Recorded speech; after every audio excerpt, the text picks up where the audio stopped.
Hello everyone, welcome to the Schulich School of Engineering Design Fair 2022. Our project is the Petrol to Electric Kubota conversion kit.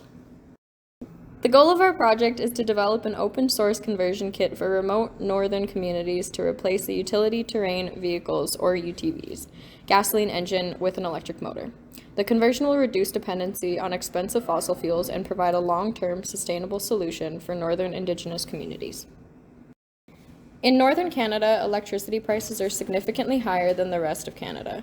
Due to the low population density and remote location, many of the communities meet their electrical needs with expensive and carbon-intensive energy sources, such as diesel generators. Many communities are now looking into environmentally friendly energy production methods, such as solar and wind. The Arctic Institute of North America's Kluane Lake Research Station receives their energy solely from solar panels. As such, they wanted their Kubota RTV 500 converted to an electric motor to further reduce their dependency on fossil fuels. The design for this conversion was completed in a manner that is modular, affordable, and easily replicable so that surrounding Indigenous communities may take advantage of this project's findings and solutions. To complete the conversion, we chose to use an AC9 48-volt electric motor, a 450-amp controller, and 4 150-amp deep cycle batteries. For selecting the components, the four main factors that were considered were affordability, availability, technical specifications, and dimensions. The AC9 48-volt electric motor from CanEV was chosen because it was able to produce all technical requirements, was shipped out of Vancouver, was relatively affordable, and fit with the transmission with few minor modifications. The controller was chosen based on compatibility with the motor. The batteries were chosen because they were the most affordable option. Other batteries were considered, such as lithium-based batteries. However, to remain affordable, lead-acid battery was used. These batteries were also easily available to be acquired from anywhere in Canada. The remaining components were chosen based on compatibility with motor, controller, and the batteries. For our project, there are 6 main components that were considered throughout the design process: community engagement, sustainability, affordability, replicability, technical specifications, and performance capabilities. Our project was based on the idea of supporting communities, and this was kept top of mind throughout our decision-making process. At the end of April, we will be traveling to the Yukon to directly engage with the community by presenting at a local school and attending the Renewables in Remote Communities 2022 conference. The goal of the project was to provide a sustainable solution for rising petrol prices for Northern Indigenous communities. The design has proved to effectively provide positive impacts in the 3 aspects of sustainability: environmental, economical, and social.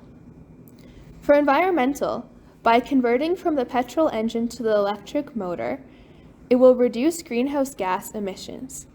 Through converting as opposed to buying new, it also reduces the new materials required. For economical, the project decreases the amount of energy costs for northern communities. Overall, the cost of electricity is lower than that of petrol. Also, electricity is more easily available through greener sources, such as wind and solar power. For social impact, the project provides many educational opportunities while it assists in energy security. The project had to remain affordable to ensure it was still feasible for our sponsor as well as anyone else who is looking to follow our process for the conversion. Overall, the initial budget was surpassed due to unforeseen circumstances. However, in the long term, the project still proves to be an effective cost-saving method. The 10-year lifetime cost of the conversion is approximately $16,000, which is $4,000 less than buying a new electric UTV and nearly 1/3 the cost of the original petrol engine UTV. A large aspect of the project was ensuring that anyone could replicate the design. Throughout the project, it was ensured that every part could be either ordered online or purchased in local stores. Along with this, supplemental support documents were also created to help guide people through the process. The initial criteria of the project was to meet the manufacturer's technical specifications for power capacity and speed. Power capacity or torque is the strength of a vehicle or how much a vehicle can pull or haul. The conversion resulted in an increase in torque of 4.7 foot-pounds or a 12% increase in hauling capacity. The horsepower of an engine is indicative of all vehicles' top speed. The conversion resulted in a 6.2 horsepower increase, or 39% increase in horsepower.